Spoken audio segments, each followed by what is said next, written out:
Napansin mo ba na tuwing bubuksan mo ang aircon o induction cooker, parang gustong humiwalay ng disk ng metro sa sobrang bilis ng ikot?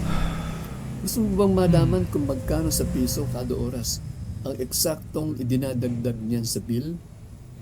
Huwag ka munang bumili ng mamahaling wattmeter at huwag ka rin bastang aasa sa wattage rating sticker ng appliance mo. Dahil ngayong araw, ibubunyag natin ang lihim ng metro sa labas ng bahay nyo. Gagamitin natin ang tinatawag na meter disk revolution method. Ito mismo ang scientific method na ginagamit ng meter technicians para mag-audit at mag-calibrate. At ang pinakamaganda, bakit 100% na tumpak? Dahil ang metro sa labas ang mismong nagbibilang ng binabayaran mo buwan. Kung ano ang tinakbo ng metro, yun ang pumapasok sa bill mo. Walang hula-hula, walang libre, at purong siyensya. Ang kailangan mo lang, smartphone stopwatch at ang tinatawag na meter constant o KH. Silipin mo ang metro mo sa labas, hanapin ang letrang KH. Sa standard residential meters dito sa Pilipinas, karamihang nakasulat dyan ay 3.6. Ibig sabihin, sa bawat isang kompletong ikot ng disk, katumbas yan ng 3.6 watt-hours. Ngayon, isagawa natin ang meter disk revolution method. Tanggalin muna ang lahat ng load para accurate ang test. Then, buksan ang aircon o anumang load na gustong sukatin. Abangan ang black mark sa disk ng metro na dadaan sa gitna. Start ang stopwatch. Then, bilangin natin kung ilang ikot o revolutions. Kung mabagal, pwedeng 5 ikot lang. O kung mabilis, ay 10. Ikaw ang magseset nito. So, after 5 revolutions, stop the timer at tignan kung ilang segundo ang time ng pag-ikot. I-record ang resulta. Number of revolutions equal 5 time 73.54 seconds. Huwag matakot sa math.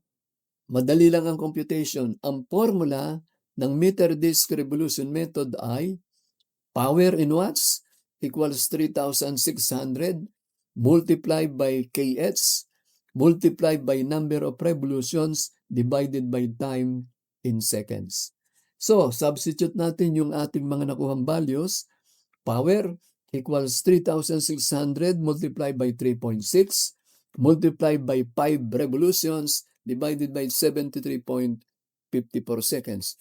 Equivalent to 881.15 watts. Now, convert natin sa kilowatt. Paano? Divide natin ng 1,000. That's equivalent to 0.881 kilowatt. Ang consumption na binabayaran ay kilowatt hour ang unit.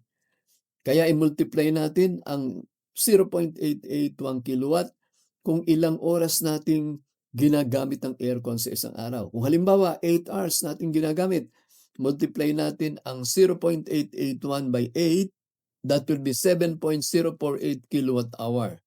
Para makuha ang binabayaran sa isang araw, gamitin ang 14.83 pesos per kilowatt hour na singil ng Meralco.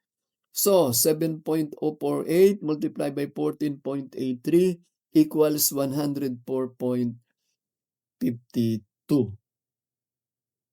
Sa isang buwan, 104.52 multiplied by 30 days equals 3,135.65 pesos.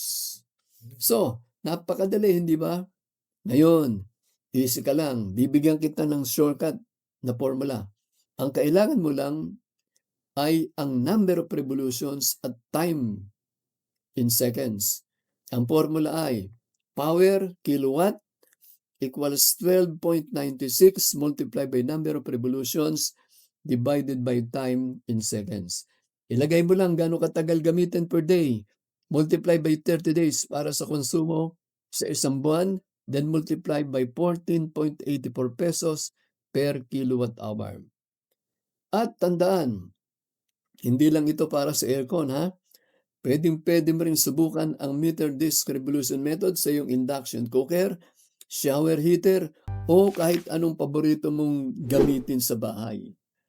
Subukan mo ito ngayon at i-comment mo sa ibaba kung ilang watts at magkano kada oras ang nakuha mo para sa iyong aircon. Kung nakatulong at nagustuhan mo ang scientific tip na ito, huwag kalimutang mag-like at mag-subscribe.